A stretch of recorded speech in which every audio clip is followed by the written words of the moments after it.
जय माता दी। कैसे हैं आप सब दोस्तों। सारा संसार धीरे धीरे शिवमय हो रहा है। दिल कह रहा है तू मुझ में शिव, मैं तुझ में शिव, मेरे रोम रोम में शिव, कण कण में शिव, हर हर हर शिव, बम बम बम शिव। दोस्तों, शिव भक्ति में लीन हो रहे हैं और पुष्प भी कह रहे हैं मुझे तोड़ लेना तुम बनमाली, ताकि भगत मुझे शिव के चरणों में अर्पित कर सके, शिव के मस्तक पर विराज कर मेरे भोले बाबा की शोभा बढ़ा सके। दोस्तों, जैसे जैसे महाशिवरात्रि करीब आ रही है, सभी लोग प्यारे भोलेनाथ को प्रसन्न करने के लिए नए नए उपाय सोच रहे हैं, आजमा रहे हैं। और शिवलिंग पर सभी जानते हैं कि भोले बाबा सिर्फ एक लोटा जल से प्रसन्न होने वाले देव हैं। फिर भी गंगा जल हो, पंचामृत हो, दूध, दही, घी, चीनी, शहद, बेल पत्र, आग, धतूरा, बांग, ये चीजें चढ़ाई जाती है, जिससे भोले बाबा प्रसन्न होकर अपने भक्तों की मनोकामनाओं को पूर्ण करें। साथ ही साथ सभी लोग भोले बाबा का श्रृंगार ढेर सारे पुष्पों से करते हैं। पुष्प जो प्रकृति की सबसे खूबसूरत देन कही जा सकती है, जितने खूबसूरत होते हैं उतनी ही खूबसूरत इनकी महक होती है। और महाशिवरात्रि के पहले हम जानेंगे कि भोले बाबा का हम कौन कौन से फूलों से श्रृंगार कर सकते हैं, कौन से फूल, हर फूल जो होता है उसको चढ़ाने से कोई ना कोई मनोकामना पूर्ण होती है। और इसलिए आज मैं आपको बताऊंगी कि कौन सा पुष्प चढ़ाने से आपकी कौन सी मनोकामना पूर्ण होती है, और कौन सी अगर आपकी मनोकामना है तो आपको कौन सा पुष्प चढ़ाना चाहिए। विशेष रूप से बेलपत्र तो सभी लोग चढ़ाते हैं, क्योंकि सब जानते हैं बेलपत्र बहुत प्रिय है भोले बाबा को। और बेलपत्र कैसा होना चाहिए? 3 पत्तियों वाला बेलपत्र होना चाहिए। इससे कम वाला बेलपत्र नहीं चढ़ाना चाहिए, उससे ज़्यादा चढ़ा सकते हैं। और जब बेलपत्र अर्पित करते हैं तो चिकने भाग से बेलपत्र आपको अर्पित करना चाहिए। जिनको बेलपत्र नहीं मिलते उनको मैं हमेशा बताती हूँ कि चांदी के बेलपत्र बनवा कर रखें। 1.25 लाख जप सिद्ध करके उसके द्वारा आप भोले बाबा को अर्पित करें। बेल का फल अर्पित करें, जिससे मनोकामनाएं पूर्ण होती है, अच्छे जीवन साथी की प्राप्ति होती है। और साथ ही साथ बेल का फूल होता है, अगर ये मिल जाए आपको शिवलिंग पर तो आपको अर्पित करना चाहिए। इससे विवाह हो, आपका दाम्पत्य जीवन हो, आपके रिलेशनशिप में किसी भी प्रकार की समस्या हो, डिवोर्स तक की नौबत आ गई है तो दूर होती है। लंबी आयु का परिवार को वरदान मिलता है, खुशहाल जीवन के वरदान की प्राप्ति होती है। दूसरा पुष्प बड़ा कॉमन सा सभी को प्रिय पुष्प गुलाब, फूलों का राजा कह सकते हैं। पहले उन्हीं पुष्पों की बात कर रही हूँ जिनको आप जानते हैं और इजीली अवेलेबल होते हैं, उसके बाद मैं विशेष पुष्पों की बात करूँगी। तो दूसरा स्पेशल पुष्प है गुलाब का पुष्प, जो भोलेनाथ को चढ़ाया जा सकता है। और कहा जाता है कि ये सुगंधित पुष्प, इससे भोलेनाथ बहुत प्रिय होता है और सभी मनोकामनाओं को आपकी पूर्ति करते हैं। अच्छी सेहत का वरदान प्राप्त होता है, घर में सुख शांति समृद्धि बनी रहती है। तो गुलाब का फूल अवश्य चढ़ाइए। तीसरा है गुड़हल का पुष्प, दैवीय पुष्प कहा गया है। साथ ही साथ तमाम औषधियाँ होती है इसमें, और शिव शक्ति, दुर्गा, इनको विशेष रूप से अगर आप गुड़हल का फूल अर्पित करते हैं तो इससे शत्रु हो, विरोधी हो, इससे राहत मिलती है। शारीरिक समस्याओं से, रोग से मुक्ति मिलती है। कोई प्रकार के ग्रह दोष हो, कुंडली के दोष हो, उनसे मुक्ति मिलती है। सुख समृद्धि की प्राप्ति होती है, मनोकामनाएं पूर्ण होती है। चौथा है गेंदे का पुष्प, सबसे आसान तरीके से प्राप्त होने वाला पुष्प है। पीला गेंदा आपको चढ़ाना चाहिए, कोशिश करें लाल वाला गेंदा नहीं चढ़ाना चाहिए। और गेंदे के फूलों को अर्पित करने से ज्ञान हो, बुद्धि हो, विद्या हो, इसमें वृद्धि होती है, धन संपत्ति का लाभ प्राप्त होता है। 5वां पुष्प है कमल का पुष्प, लक्ष्मी प्रिया कही गई है कमल, और जैसा कि नाम बता रहा है लक्ष्मी प्रिया है, तो कमल अर्पित करने से भोले बाबा को अपार धन संपत्ति की प्राप्ति होती है, अपार लक्ष्मी की प्राप्ति होती है, घर के कलेशों का नाश होता है, समस्याओं से मुक्ति मिलती है, घर में बरकत बढ़ती है। कमल भी बहुत प्रकार के होते हैं। कमल का फूल नॉर्मल जो कमल होते हैं पिंक वाले, एक सफ़ेद कमल होता है, एक ब्रह्म कमल होता है, एक नील कमल होता है, कृष्ण कमल होता है। ब्रह्म कमल तो जो लोग केदारनाथ में रहते हैं हमारे यहाँ, उनको बहुत भाग्य से कभी कभी प्राप्त होता है ब्रह्म कमल, और इसको घर में रखने मात्र से घर में धन की वर्षा होती है। भोलेनाथ पर अर्पित करके इसको घर में सफ़ेद कपड़े में लपेट कर रख दीजिए अपनी तिजोरी में, कमाल होता है। और नॉर्मल जो कमल होता है वो गुलाबी रंग का होता है या वाइट भी होता है कहीं कहीं पर, ये भी शिव जी को पसंद है, इसको चढ़ाना चाहिए। जो नील कमल होता है वो हल्का पर्पल कलर का होता है। जो भी कमल मिले आप अर्पित कीजिए और ओम ह्रीम रोम नमः शिवाय ओम इस मंत्र का जाप करना चाहिए, या फिर ओम शम शंकराय धनम देहि देहि ओम इन मंत्र का जप करके आपको अर्पित करना चाहिए। आपके धन से जुड़ी जितनी समस्याएं होंगी वो दूर हो जाएगी। जो कृष्ण कमल होते हैं वो राखी की तरह दिखाई देते हैं, इसलिए इसको राखी फूल भी बोलते हैं। लाल और नीले रंग का होता है, भोलेनाथ पर मनोकामनाओं की पूर्ति के लिए अर्पित किया जाता है। 6 है कनेर का फूल। कनेर बड़ी आसानी से मिलने वाला, घर घर के सामने पेड़ होते हैं, बंगलोज के सामने येलो कलर के सुंदर सुंदर फूल होते हैं। ज़्यादातर पीला ही दिखता है, कहीं कहीं पर लाल, सफ़ेद, गुलाबी, बैंगनी या ऑरेंज कलर के भी दिखाई देते हैं।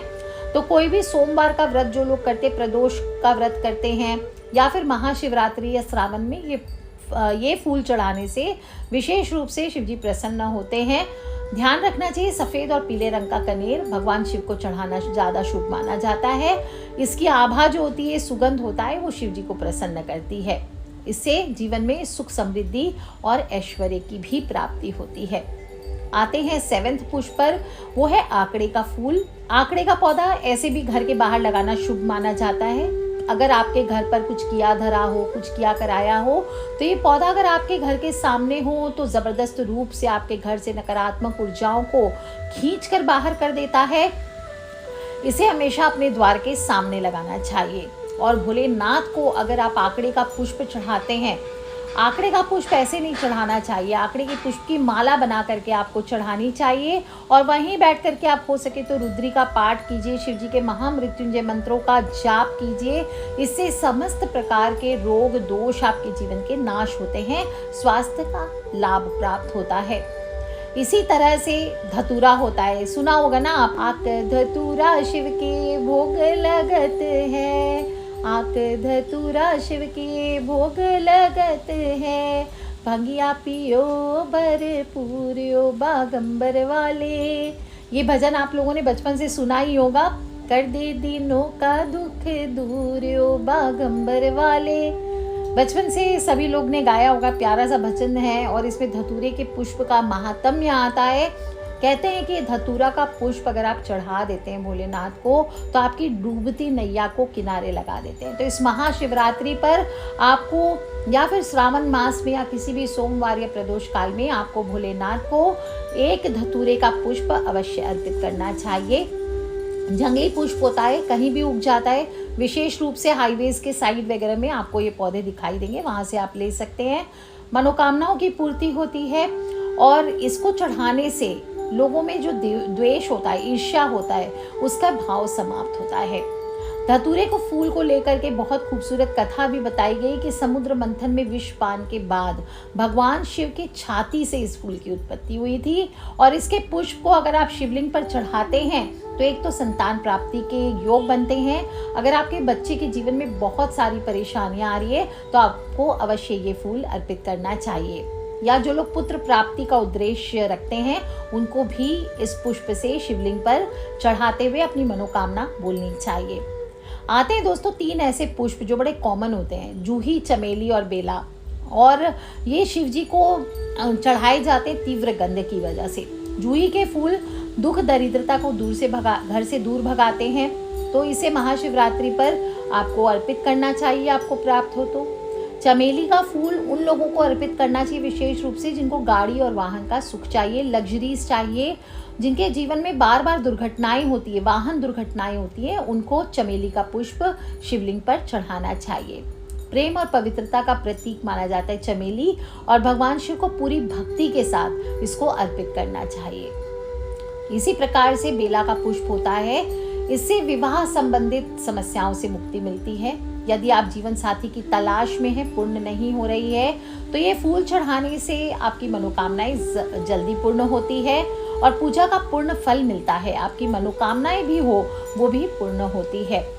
आ जाते हैं, लास्ट ईयर मैंने आप सभी को एक विशेष पुष्प से परिचय कराया था, वो है शमी का पुष्प। शमी का पौधा ऐसे भी घर में लगाने से शनि देव की कृपा प्राप्त होती है। और ऐसा माना जाता है कि शमी का गुलाबी और पीले रंग का यह खूबसूरत फूल अगर आप शिवलिंग पर चढ़ा देते हैं तो शनि देव के साथ साथ गुरु शिष्य का फूल माना जाता है, यानी शनि देव और भोलेनाथ का पुष्प है। इसको अर्पित करने से एक तो आपको शनि दोष से मुक्ति मिलती है, साथ ही साथ भोलेनाथ जबरदस्त रूप से आपको क्षमा करके, किसी भी रोग दोष के लिए क्षमा करके आपकी मनोकामनाओं की पूर्ति करते हैं। चाहते हैं कि धन प्राप्ति हो आपको, तो शिवाम मम धनम देहि देहि स्वाहा, शिवाम मम धनम देहि देहि स्वाहा, इसको बोलते हुए इस पुष्प को आप अर्पित कीजिए। देखिए आपको असीम धन की प्राप्ति होगी। आपका चंचल मन है तो स्थिरता प्राप्त होगी और मोक्ष का अधिकारी बनता है। शमी का पत्र, शमी का पुष्प चढ़ाने वाला शिवलिंग पर।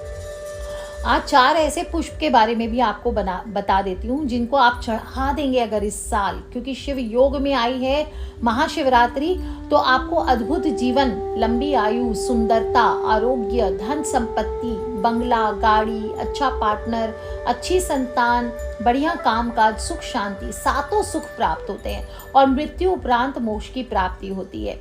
इनमें से पहला है हरसिंगार या पारिजात का पुष्प जिसे कहते हैं। और हरसिंगार की बात आती है तो दुष्यंत जी की कुछ पंक्तियां याद हो आती है, वो यादों में खिला हरसिंगार। वो हरसिंगार के फूलों से लदी हुई महकती सुबह और बचपन के दोस्त सब याद आ गए एक ही पल में। दोस्तों, यादों के झरोके खुले तो हर सिंगार की मोहक खुशबू मन तक पहुंच जाती है। तो रात को खिलने वाले पुष्प हैं जो सुबह होते ही गिर जाते हैं और भगवान श्री कृष्ण के द्वारा स्वर्ग से धरती पर लाए गए थे। लेकिन बस जहाँ ठंड होती है सिर्फ वहीं पाए जाते हैं ये पुष्प।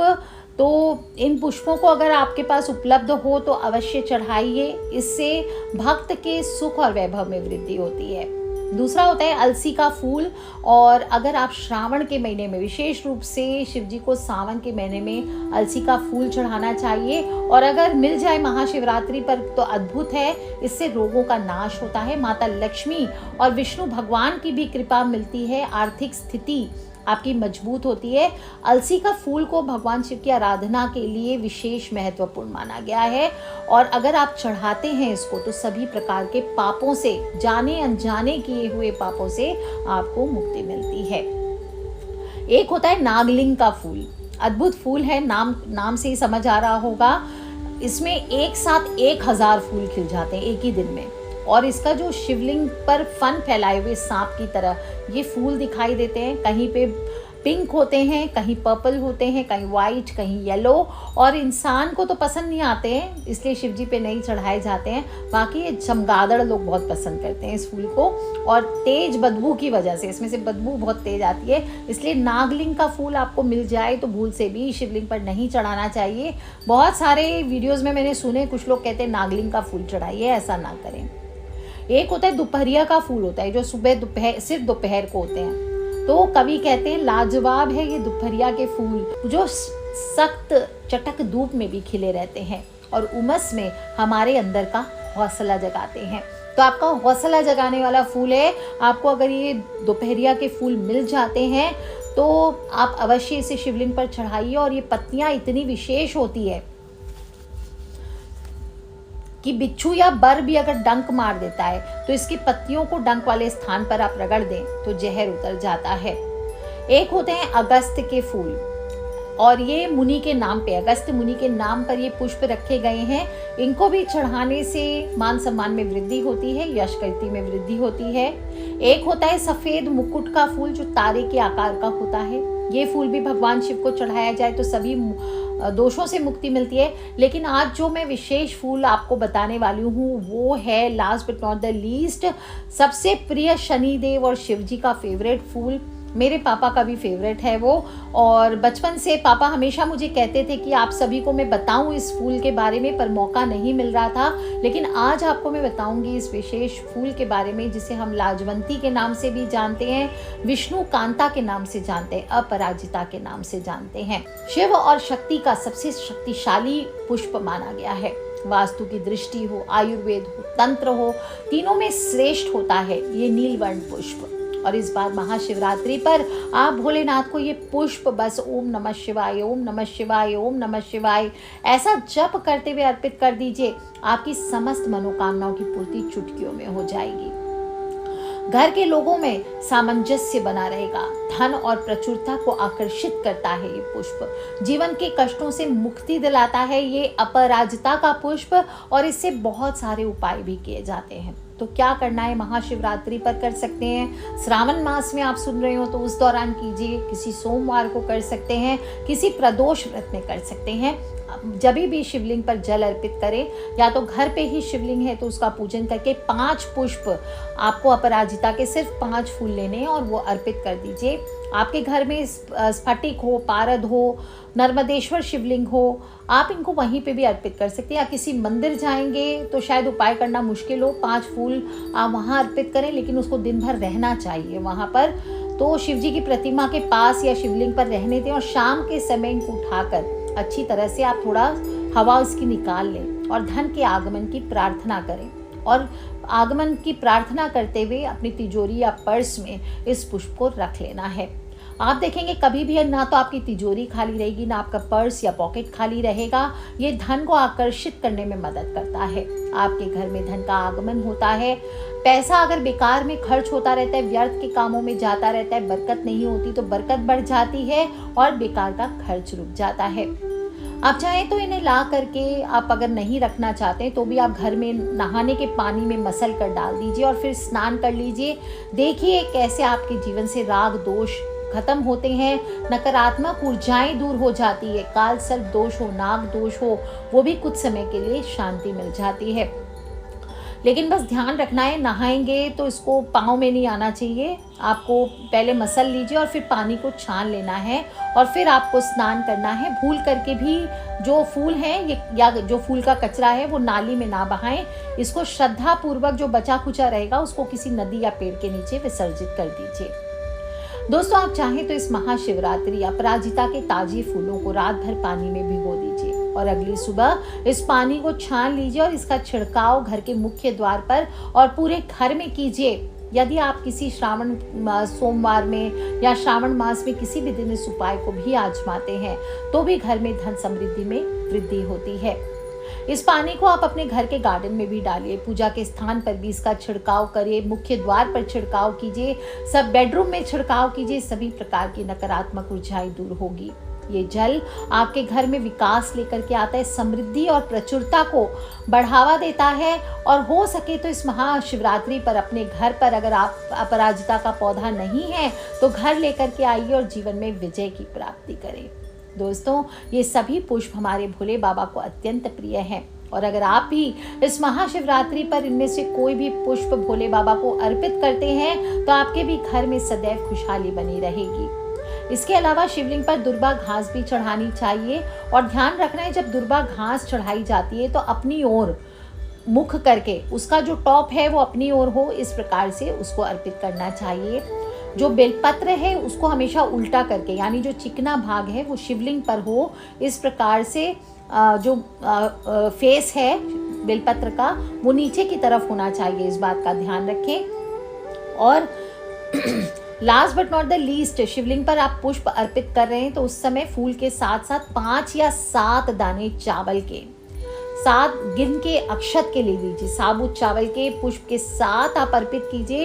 इससे शिवजी जबरदस्त रूप से प्रसन्न होते हैं, मनुष्य की तरक्की होती है, जीवन में आ रही जो भी बाधाएं हैं वो दूर हो जाती है।